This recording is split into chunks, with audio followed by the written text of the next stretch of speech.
Hey there guys, I hope you guys are having a great day, and today we'll be looking at the amazing Yamaguchi Joker. To be more specific, this is the 1.5 version, which my understanding is that it comes with more accessories. Now normally when it comes to amazing Yamaguchi, I only get their female figures. All the male ones that I have are by CT Toys, which are knockoffs.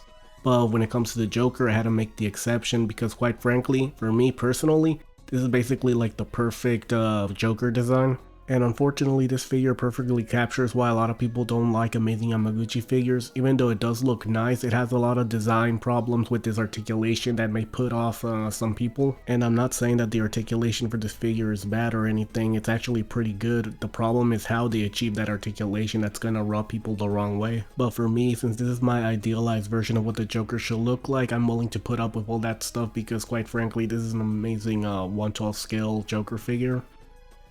Alright, and now that it's time to show off the articulation, I guess we might as well get this over with the butterfly joints. You see they connect on a ball joint in the lower half of the torso, which means the sides, they pretty much rotate forwards and backwards, and unfortunately it can leave a very ugly looking figure. And as you can see, depending on how you articulate it, it can actually leave these giant gaps between the middle of the body and the sides. But the benefit to all of this is that you'll be able to do poses that most figures will not be able to do because of the crazy articulation that this thing has. Now I don't know what this thing is called, but it attaches on really easily, and as you can see it does have articulation because it's on a ball joint and it's made of a very soft plastic. Now to be perfectly honest, I absolutely hate the legs for this figure. As you can see, look at how ugly that is. Like you can literally see where it just chops off. At least with the upper half of the body, you can hide the gaps just by tuning the articulation a little bit, but with the legs you cannot do that. The only way to hide it is if you bend the knees all the way down, but when you're posing the figure, how often are you going to do that? And keep in mind this is a 1.5 release. They could have easily taken some time to redo the legs. And when it comes to the rest of the articulation, as you can see, the chest is on a ball joint and the stomach is also on a ball joint. Now be aware that when it comes to the crotch piece, it's actually made of a very soft plastic, but that's really good because it'll allow the legs to freely articulate more.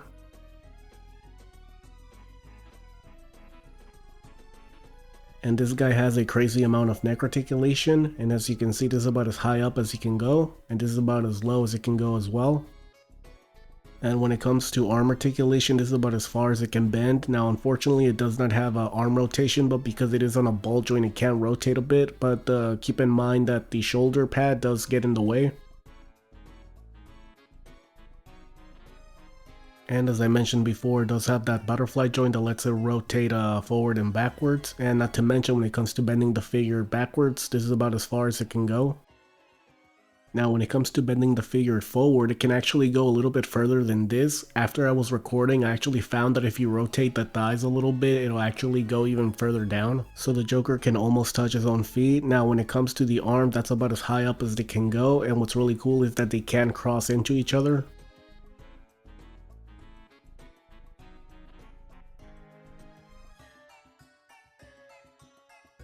And thanks to the crotch piece being made of a soft plastic, this is about as far forward and backwards as the legs can go.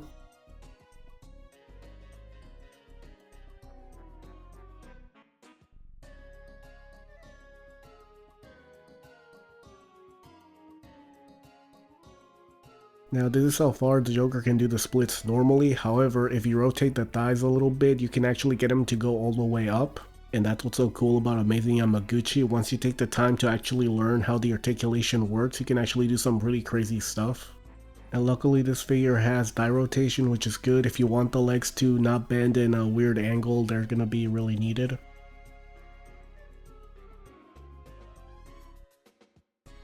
And when it comes to packaging, the figure comes in this windowless box, and on the back they just show you a rundown of all the accessories and some of the poses that you can do with this figure.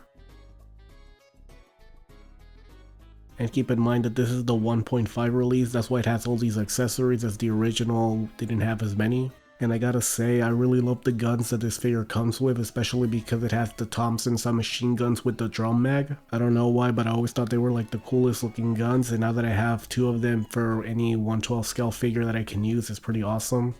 And he also comes with a stand and some extra joints, and he also has a little tool so you can articulate the eyes on the faces. He also comes with this acrylic laughing bubble so you can put on his back to recreate his laughing, and he also comes with an extra 5 pairs of hands. And this is the head that the figure comes with by default. And this one is his alternate laughing head, and as you notice, one of his eyes is way larger than the other. And personally, I wish both sides were big, because if you look at it from the side, that one definitely looks way better than the other. And as you can see, the Joker has no problem dual wielding the Thompsons, and as stated before, this is easily my favorite accessory. And the Joker also comes with 2 revolvers, and the blast effect piece can actually go on both weapons. Just keep in mind that for the revolvers you have to put it in a specific way so that it goes in, but for the Thompson you can just put it on however you like. I also like how there's like some bullet details within the effect, and I really like how they look. And he also comes with this third revolver, but this is clearly more of a joke gun. Now when it comes to the rest of his accessories, he also comes with these playing cards, and what's interesting is that if you look at the front, one has the Joker and the other one has the Batman. Now this might be a nitpick, but if they're gonna have the Batman on one of the cards, and I wish that on the other card with the Joker it would have been the actual Joker instead of, you know, the poker Joker. He also comes with these 3 knives that he can hold in each hand.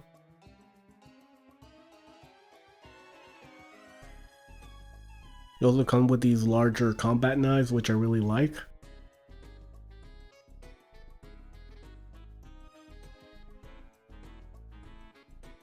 And honestly, these have to be his most worthless accessories. The Joker teeth, I personally am not going to use these at all.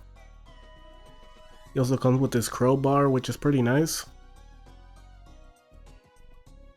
He also comes with this switchblade, and lastly he also comes with this Joker staff, which is really nice. If you look it up real close you can actually see a Joker face on it. And when it comes to all of his accessories, they're all well detailed, not to mention they're also very well painted. As I mentioned before, I really don't like how the legs look on this figure. However, the articulation for this guy is really good, and what I really like is the accessories. You can pretty much give them to any figure. At the moment, I consider this to be the best 1/12 scale Joker figure, and I'm really happy with the purchase. Anyway guys, now it's time for the size comparisons. And here he is next to Snail Shell Zombie Grizza in Marvel Legends Amazing Fantasy Spider-Man. And my Jada Toys Street Fighter Cammy and Guile. And my Mofex Marvel Gwenpool and DC Batman Night Crusader. And lastly, my third party figure art Xeno Vegeta and Xeno Goku.